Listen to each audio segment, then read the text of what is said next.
Hello, cell solutions എന്ന YouTube ചാനലിലേക്ക് നിങ്ങൾക്കെല്ലാവർക്കും സ്വാഗതം. ഞാൻ ഇന്നിവിടെ പറയാൻ പോകുന്നത് ഈ സെനർ ഡയോഡുകൾ വെച്ച് നമ്മളെങ്ങനെ മൊബൈലിൻ്റെ ഫേക്ക് ചാർജിങ് സ്റ്റോർ ആകുകയില്ലാത്ത കംപ്ലൈൻറ്റ് ഇതൊക്കെ എങ്ങനെയാണ് സോൾവ് ചെയ്യുന്നതെന്നാണ്. അപ്പോൾ അതിന് മുന്നേ പറയാനുള്ളത്, നിങ്ങൾക്ക് പ്ലേലിസ്റ്റിൽ ചെന്ന് കഴിഞ്ഞാൽ ഓരോ കമ്പോണൻസും എങ്ങനെയാണ് ചെക്ക് ചെയ്യുന്നത്, ട്രാൻസിസ്റ്റർ, റെസിസ്റ്റർ, കപ്പാസിറ്ററൊക്കെ എങ്ങനെയാണ് ചെക്ക് ചെയ്യുന്നത്, കോയിൽ, ഇതിനെപ്പറ്റിയൊക്കെയുള്ള വിശദമായ വീഡിയോ പ്ലേലിസ്റ്റിൽ ലഭ്യമാണ്. അതിനകത്ത് SMD കമ്പോണൻസ് എന്നും പറഞ്ഞ് ഒരു ഫോൾഡർ ഉണ്ടാക്കിയിട്ടുണ്ട്. അപ്പോൾ ആ വീഡിയോ എല്ലാം കാണുക. ഹലോ, നമുക്കപ്പം വീഡിയോയിലേക്ക് കിടക്കാം. ഈ സെനർ ഡയോഡ്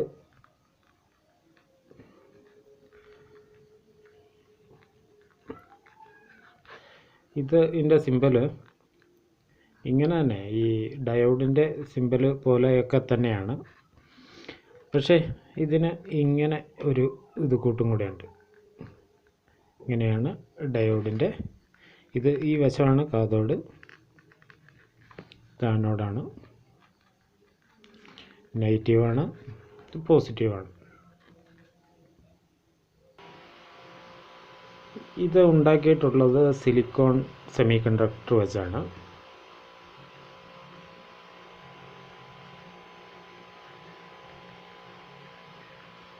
സെമി കണ്ടക്ടർ എന്ന് പറഞ്ഞാൽ എല്ലാവർക്കും അറിയാമായിരിക്കും. കുറച്ച് കണ്ടക്ടറായിട്ടുള്ള സാധനം, കുറച്ചായിട്ട് കണ്ടക്ട് ചെയ്യുള്ളൂ. കണ്ടക്ടർ എന്ന് പറഞ്ഞു കഴിഞ്ഞാൽ നല്ല പ്യുവറായിട്ട് വൈദ്യുതി കടത്തിവിടുന്ന സാധനം. സെമി കണ്ടക്ടർ എന്ന് പറഞ്ഞാൽ കുറച്ചേ കടത്തിവിടും. അപ്പോൾ ഇത് നമുക്ക് ഈ സെനർ ഡയോഡ് നമ്മളെങ്ങനെയാണ് മൊബൈലിൻ്റെ ചാർജിങ് സെക്ഷനിൽ ഉപയോഗിക്കുന്നത് നോക്കാം. ഈ മൊബൈലിൻ്റെ ചാർജിങ് സെക്ഷനിൽ നമുക്ക് സാധാരണ നമ്മൾ നോക്കുക, ചാർജ് കയറുന്നുണ്ട്, സ്റ്റോർ ആകുന്നില്ല, അങ്ങനത്തെ കംപ്ലൈൻറ്റിന് റിപ്പയർ ചെയ്യാൻ ശ്രമിച്ചു നോക്കുക. നടക്കാത്ത കേസുകളിൽ, പ്രത്യേകിച്ച് ചൈന മൊബൈലിലൊക്കെ ഇതെങ്ങനെ റിപ്പയർ ചെയ്യാമെന്ന് നോക്കാം. ഇത് സംഭവിക്കുന്നത്, ഇത് ബാറ്ററി കണക്ടറാണെന്ന് വിചാരിക്കുക. 3-4 പോയിൻ്റ് ഉണ്ടെന്ന് വിചാരിക്കുക. ഇതിൽ പോസിറ്റീവ് ഇതാണെന്ന് വിചാരിക്കുക, നെഗറ്റീവ് ഇത്. അപ്പം നിങ്ങളിത് പോസിറ്റീവ് എന്നൊരു ജമ്പർ എടുക്കുക, ബാറ്ററി കോണ്ടാക്റ്റിന് പോസിറ്റീവ് എന്ന്. എന്നിട്ട് ഈ ചാർജിങ് കണക്ടർ ഉണ്ടല്ലോ, ചാർജിങ് കണക്ടറിൽ പോസിറ്റീവ് വരുന്ന ലൈൻ ഉണ്ടല്ലോ, ആ പോസിറ്റീവ് ലൈൻ ഇവിടെ കൊണ്ടുവരിക. ഇതിനിടയ്ക്ക് ഒരു ഡയോഡ് കൊടുക്കുക എന്നുള്ളതാണ്. ഡയോഡിൽ നമ്മൾ ഈ ഡയോഡിൻ്റെ ഡയോഡിൽ ഒരു റെഡ് കളറും അതിലൊരു മാർക്കും ഉണ്ടാകും. ആ മാർക്കുള്ള ഭാഗം ബ്ലാക്ക് മാർക്കായിരിക്കും. ആ മാർക്കുള്ള ഭാഗമാണ് ബാറ്ററിയുടെ കണക്ടറിലേക്ക് കൊടുക്കേണ്ടത്. ബാക്കി റെഡുള്ള ഭാഗമാണ് ഇങ്ങോട്ട് കൊടുക്കേണ്ടത്. ഇങ്ങനെ ഫിറ്റ് ചെയ്താൽ മതി. ഇവിടെ ചാർജർ ചെയ്യുന്ന 5 വോൾട്ട് ആയിരിക്കും വരുന്നത്. അപ്പോൾ ഇത് കണക്ഷൻ ഓക്കെ ആയിരിക്കുള്ളൂ. ഇത് എന്നാ സംഭവിക്കുന്നതെന്ന് വെച്ച് കഴിഞ്ഞാൽ, ഇത് നമ്മൾക്ക് ചാർജിങ്ങിന് കുറേ സർക്യൂട്ട് ഉണ്ടാകും. സാധാരണ എന്നാ സംഭവിക്കുന്നതെന്ന് വെച്ച് കഴിഞ്ഞാൽ, ചാർജിങ്ങിൽ കുറച്ച് കപ്പാസിറ്റർ ഉണ്ടാകും, ട്രാൻസിസ്റ്റർ ഉണ്ടാകും, IC ഉണ്ടാകും, ഒരുപാട് സാധനങ്ങളുണ്ടാകും. അതിലെവിടെയോ എന്തോ ഒരു കമ്പോണൻറ്റ് ലീക്കായിട്ട് എത്രയോ വേണ്ട ആവശ്യത്തിനുള്ള വോൾട്ടേജോ ആംപിയറോ വരാതിരിക്കുമ്പോഴാണ് ഇങ്ങനെയുള്ള കേസുകൾ വരുന്നത്.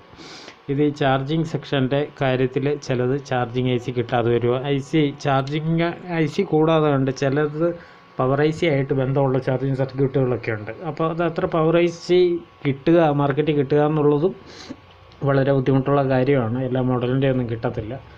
പിന്നെ ഇത് എടുത്തേച്ച് വേറൊരെണ്ണം ഇടുക എന്നുള്ളതും സാധാരണ ബുദ്ധിമുട്ടുള്ള കേസായതുകൊണ്ട് പലപ്പോഴും ഇങ്ങനെയൊക്കെയുള്ള ബൈപ്പാസ് സർക്യൂട്ടുകൾ മൊബൈലിൽ ഉപയോഗിച്ച് റിപ്പയർ ചെയ്ത് കൊടുക്കാറുണ്ട്. അപ്പോൾ നിങ്ങൾക്ക് ഒന്നുകിൽ ഈ ചാർജിങ് കണക്ടർ, ഏറ്റവും കൂടുതൽ ഈ ബാറ്ററി സ്റ്റോർ ആവാത്ത കേസുകൾ സാധാരണ വരുന്നത് ബാറ്ററിയുടെ വരാം, ചാർജിങ് കണക്ടറിൻ്റെ വരാം, പിന്നെ ഈ കണക്ഷൻ ഏതെങ്കിലും ബ്രേക്ക് ഉണ്ടേ വരാം. ഈ കാര്യങ്ങളൊക്കെ ആദ്യം നോക്കുക.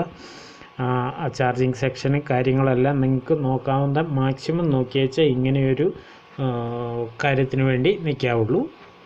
കൂടുതലും ചാർജിങ് കണക്ടറിൻ്റെ ഈ കംപ്ലൈൻറ്റ് വരാറുണ്ട്. അപ്പോൾ ഈ സെനർ ഡയോഡ് ഇത് നമ്മൾ ഫിറ്റ് ചെയ്യേണ്ട 5 വോൾട്ടേജാണ് കേട്ടോ, 5 വോൾട്ടേജാണ് വയ്ക്കേണ്ടത്.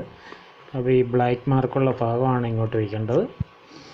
പിന്നെ പറയാനുള്ളത്, ഇതിനാകെ 2 രൂപ 5 രൂപ കണ്ട വിലയുള്ളൂ. ഇത് സാധാരണ ഇലക്ട്രോണിക്സ് ഷോപ്പുകളിൽ നിങ്ങൾക്ക് വാങ്ങിക്കാൻ കിട്ടും.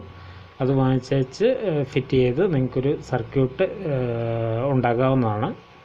അപ്പോൾ ഇത്രയൊക്കെയുള്ളൂ ഇന്നത്തെ വീഡിയോ ഇഷ്ടപ്പെട്ടാൽ ലൈക്ക് ചെയ്യുക, കമൻറ്റ് ചെയ്യുക, സബ്സ്ക്രൈബ് ചെയ്ത് വെച്ചാലേ ഞാൻ ഇടുന്ന വീഡിയോകളുടെ നോട്ടിഫിക്കേഷൻ നിങ്ങൾക്ക് ലഭിക്കത്തുള്ളൂ. അപ്പോൾ എല്ലാവരും സബ്സ്ക്രൈബ് ചെയ്ത് വെക്കുക. അപ്പോൾ ഒരു പുത്തൻ കിടിലൻ വീഡിയോ ആയിട്ട് വരുന്നവരെല്ലാവർക്കും തന്നെ നമസ്കാരം. Good bye.